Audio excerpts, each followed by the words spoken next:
कृपया अपनी पसंदीदा कहानियों के लिए कार्टूनी टाउन चैनल को सब्सक्राइब करें। अच्छे संस्कार और ज्ञान का ये सफर जारी रखें।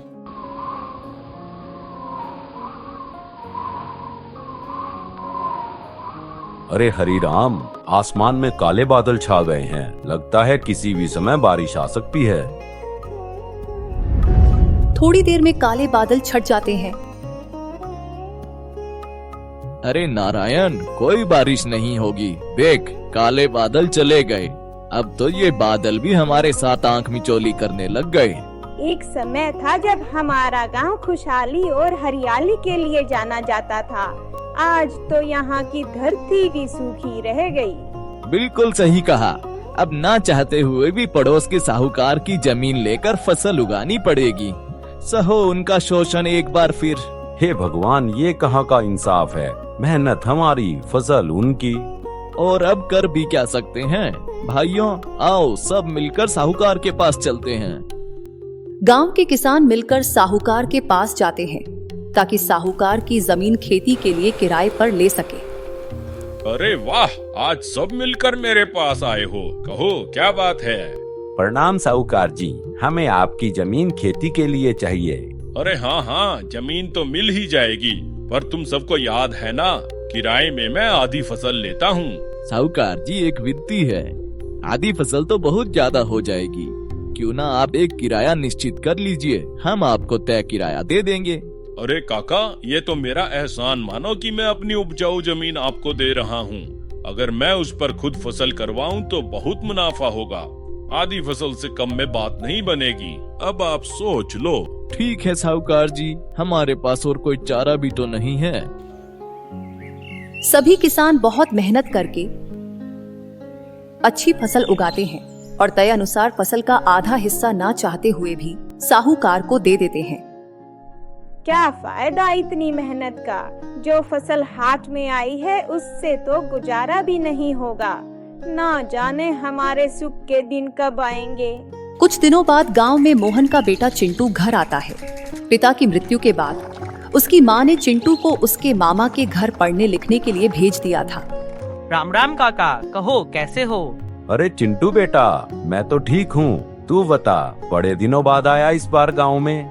वो काका 12वीं की परीक्षा थी तो पढ़ाई में व्यस्त था। अब परीक्षा के बाद छुट्टियां थी तो सोचा माँ के पास चलता हूँ।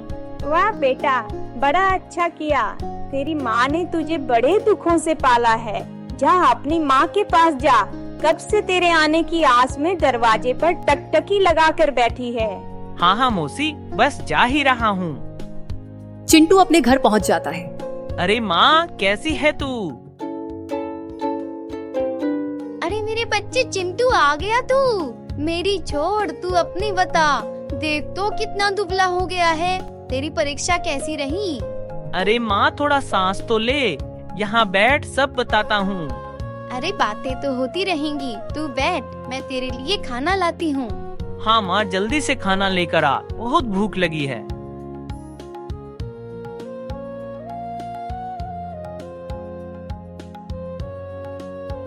ये ले बेटा, जल्दी से खाना खा ले।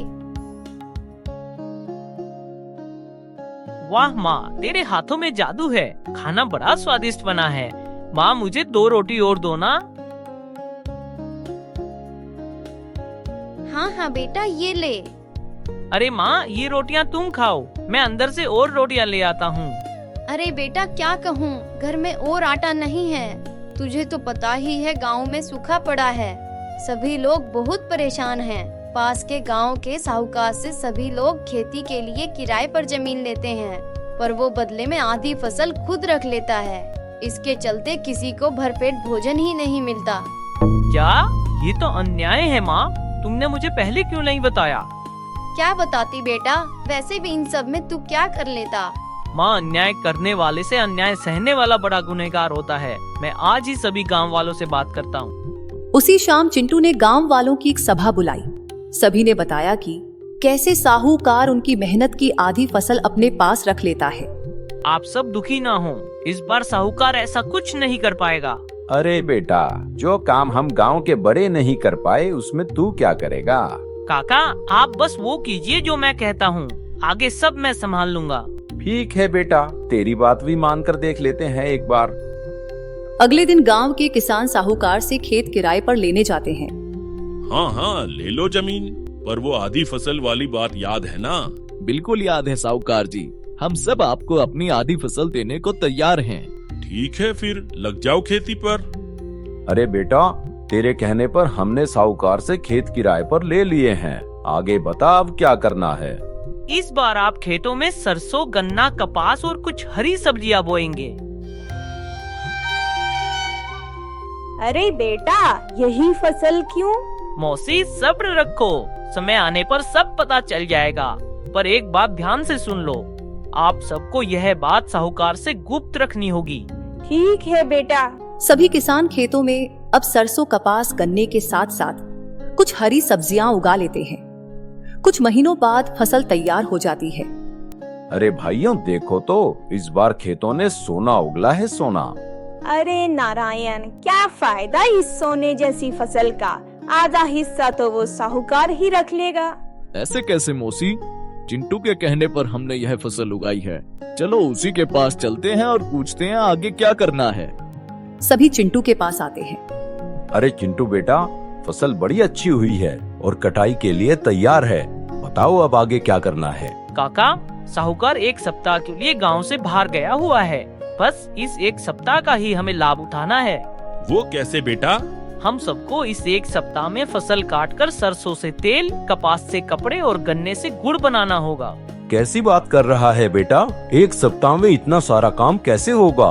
अरे नारायण, कैसी बात कर रहा है? मन के हारे हार है, मन के जीते जीत। हम सब एक साथ मेहनत करेंगे तो क्यों नहीं होगा? वाह मौसी, बड़ी सही बात की। लग जाओ सब काम पर। सभी गांव वाले मिलकर एक सप्ताह में सारी फसल काटकर चिंटू के कहे अनुसार तेल, कपड़ा और गुड़ बना लेते हैं। अरे कलवा, गांव में फसल तैयार हो गई होगी। जरा घोड़ा गाड़ी तो निकाल, चलकर देखें कैसी फसल हुई है इस बार। जो हुकुम मालिक। साहूकार अपनी घोड़ा गाड़ी में बैठकर गांव के लिए निकलता है और खेतों को देख हैरान हो जाता है। अरे कलवा, ये कैसी फसल है? जल्दी से गांव वालों को बुला कर ला। सभी गांव वाले खेतों में आ जाते हैं। अरे तुम सबने ये कैसी फसल बोई है इस बार? मैं इस पालक मेथी का क्या करूंगा? मुझे गेहूं और मक्के की फसल चाहिए। साहूकार जी, आपने खेत किराए पे देते वक्त दिए हैं तो कभी नहीं कहा कि कौन सी फसल बोनी है। अब गांव वालों ने जो फसल बोई है वही आपको लेनी पड़ेगी। यह फसल तो मैं हरगिज नहीं लूंगा। और ये बताओ कि खेत के बीचों में यह खाली जगह क्यों है? यहाँ पर तुमने कोई फसल क्यों नहीं बोई? अरे ठहरिए साहूकार जी, किसने कहा इस हिस्से में फसल नहीं बोई गई है? गांव वालों ने अपने आधे हिस्से की फसल पहले ही काट ली है। अब जो बची हुई है वो आपकी फसल है। जो भी फसल तुमने इन हिस्सों से काटी है वो मुझे दिखानी होगी। मुझे अब तुम पर बिल्कुल विश्वास नहीं है। क्या मालूम तुमने यहाँ पर कुछ और बोया हो? नारायण काका, चलिए मुझे वह कटी हुई फसल दिखाइए। क्षमा कीजिए साहूकार जी, वह फसल तो अब आप नहीं देख सकते हैं। क्यों भला? क्योंकि गांव वालों ने उस फसल से तेल, गुड़ और कपड़ा बना लिया है। क्या कहा? अब तुम सबको वह तेल, गुड़ और कपड़ा मुझे देना होगा। अरे वाह साहूकार जी, खेत किराए पर देते वक्त यह बात हुई थी कि गांव वाले आपको आधी फसल देंगे, जो कि वे दे रहे हैं। अब गांव वालों ने अपनी आधी फसल पहले ही काट ली है। आपको उससे कोई मतलब नहीं होना चाहिए कि उन्होंने अपनी फसल के साथ क्या किया। आप तो बस यह आधी फसल जो कि अभी भी खेतों में खड़ी है ले लीजिए। लड़के, तू बहुत चालाक है। तूने ही इन गांव वालों को मेरे खिलाफ भड़काया है। यह फसल मेरे किसी काम की नहीं है। तुम सब गांव वालों को अगली बार देख लूंगा। आना तुम मेरे पास फिर से खेत मांगने। चल कलवे यहाँ से। साहूकार गुस्से में वहाँ से चला जाता है। अब सारी फसल गांव वालों की हो जाती है। अरे वाह बेटा, तूने तो कमाल कर दिया। इस बार तो सारी फसल हमें मिल गई। पहली बार भर पेट भोजन करेंगे। मौसी, जो आपकी मेहनत का था वही आपको मिला है। सभी गांव वाले फसल, तेल, गुड़ और कपड़ा बेचकर बहुत धन अर्जित करते हैं। उसी साल गांव में बारिश भी हो जाती है, तो सभी अपने अपने खेतों में फसल बोते हैं और पूरा गांव फिर से खुशहाल हो जाता है। ऐसी रोचक कहानियों के लिए हमारे चैनल को सब्सक्राइब करें